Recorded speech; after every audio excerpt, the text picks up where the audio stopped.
Welcome to DVSK lectures. In today's topic, we are going to discuss about the notification that has been released for vacant seats through spot admissions by Chaitanya Bharati Institute of Technology. So CBIT వాళ్ళు management కోటాలో spot అడ్మిషన్స్కి notification release చేశారండి. So ఆ వివరాలన్నీ ఇప్పుడు చూద్దాము. ఏ బ్రాంచ్లో ఎన్ని సీట్లు ఖాళీగా ఉన్నాయో అవన్నీ కూడా మనం ఇప్పుడు చూద్దాం అనమాట. సో ఆ నోటిఫికేషన్ కన్నా వెళ్ళామంటే so this is the notification that has been released అనమాట.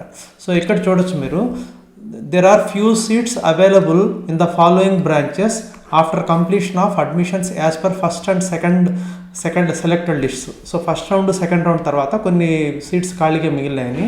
So only those candidates who had already applied for admission into BE or BTech courses under category B management quota are requested to attend. అంటే ఇంతకుముందు already apply చేసిన వాళ్ళు మాత్రమే attend కావాలండి.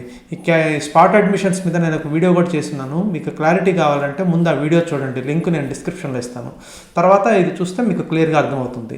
So reporting time వచ్చేసి 9 AM నుంచి 11 AM లోపల Sunday రోజు అంటే 23rd 10th 2022 నాడు అటెండ్ కావాల్సి ఉంటుంది మీరు. తర్వాత ఏ సీట్లు ఖాళీ ఉన్నాయి అవన్నీ చూస్తే మీకు సిఎస్సి కానీ ఐటీ కానివ్వండి ఆ రిలేటెడ్ బ్రాంచెస్లో లేవండి. Civil, chemical, electronics, electrical, mechanical ఇంజనీరింగ్లో ఉన్నవి. అవి నేను క్లియర్గా మీకు తర్వాత చూపిస్తాను. సో ఇక్కడికి వచ్చేసరికి date of spot admissions 23rd. ఎక్కడ అడ్మిషన్ తీసుకోని వాళ్ళు మాత్రమే అలౌడ్. తర్వాత ఎక్కడ అటెండ్ కావాలంటే Chaitanya Bharathi institute of technology, Keshav memorial high school lane, Himayat Nagar, Narayanguda, Hyderabad 29 అదనమాట ప్లేస్. సో తర్వాత అంటే సిటీ ఆఫీస్లో మీరు అటెండ్ కావాల్సింది. తర్వాత ఏ సర్టిఫికేట్స్ తీసుకుపోవాలి. సో అన్ని ఒరిజినల్ సర్టిఫికేట్స్ సబ్మిట్ చేసేయాల్సింది స్పాట్ అడ్మిషన్స్లో. ఏదన్నా లేకపోతే మీకు అక్కడ అలౌ చేయరు, ఇప్పుడే చెప్తున్నాను.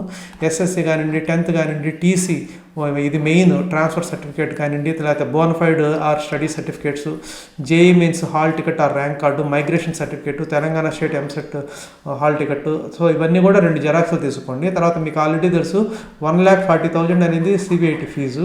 తర్వాత మిస్సిలేనియస్ ఫీజు ఒక 8,500, మొత్తం కలిపి 1,48,500కి క్యాష్ అన్నా కట్టచ్చు, లేకపోతే డీడీ తీసుకోండి. CBIT fee collection and other receipts payable at Hyderabad.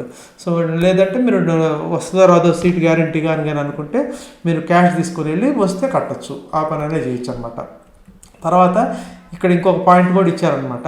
So ఈ ఫీ ఏదైతే ఉందో 1,40,000 అనేది దాన్ని రివైజ్ చేయడానికి మేము ట్రై చేస్తాము. ఒకవేళ రివైజ్ అయితే మీరు ఆ ఫీ పే చేయవలసి ఉంటుంది అనేది ఒక పాయింట్ ఇక్కడ ఇచ్చారనమాట, నోటీస్ అని చెప్పేసి. సో ఇవి అన్నమాట వివరాలు. సో అవి మనం కీ పాయింట్స్ ఒకసారి కానీ చూసామనంటే సో ఇవన్నమాట వేకెంట్ సీట్స్ ఎప్పుడు ఏవేవి ఉన్నాయి అనేది. సో ఎలక్ట్రికల్ అండ్ ఎలక్ట్రానిక్స్ ఇంజనీరింగ్లో వచ్చేసి 23 ఉన్నాయి, మెకానికల్ ఇంజనీరింగ్లో వచ్చేసి 29 ఉన్నాయి, సివిల్లో వచ్చేసి 29 ఉన్నాయి, కెమికల్లో వచ్చేసి 15 ఉన్నాయి, ఎలక్ట్రానిక్స్ అండ్ కమ్యూనికేషన్ ఇంజనీరింగ్లో 9 ఉన్నాయండి. సో ఆల్రెడీ సెకండ్ రౌండ్లో కట్ ఆఫ్ ఏంది అనేది మనం ఆల్రెడీ డిస్కస్ చేసాం. ఆ వీడియో లింక్ కూడా డిస్క్రిప్షన్లో ఇస్తాను. సో సెకండ్ రౌండ్లో ఏ ర్యాంక్ వరకు ఏ బ్రాంచ్కి వచ్చింది అనేది మీకు ఒకసారి క్లియర్గా చూసుకోవచ్చు. దాన్ని బట్టి accordingly you can attend this. So మర్చిపోకుండా రేపు ఎవరైనా ఇంట్రెస్ట్ ఉన్నవాళ్ళు అటెండ్ కండి. సో వెన్యూ వచ్చేసి సిటీ ఆఫీస్లో 23rd 10 October 2022 9 AM నుంచి 11 AM లోపల అటెండ్ అవ్వాలి. 11 తర్వాత అట్ ఎనీ కాస్ట్ అలౌ చేయము అని ఉంది. So I hope you have understood. మీ ఫ్రెండ్స్కి కూడా షేర్ చేయండి so that it would be useful for them. Thank you.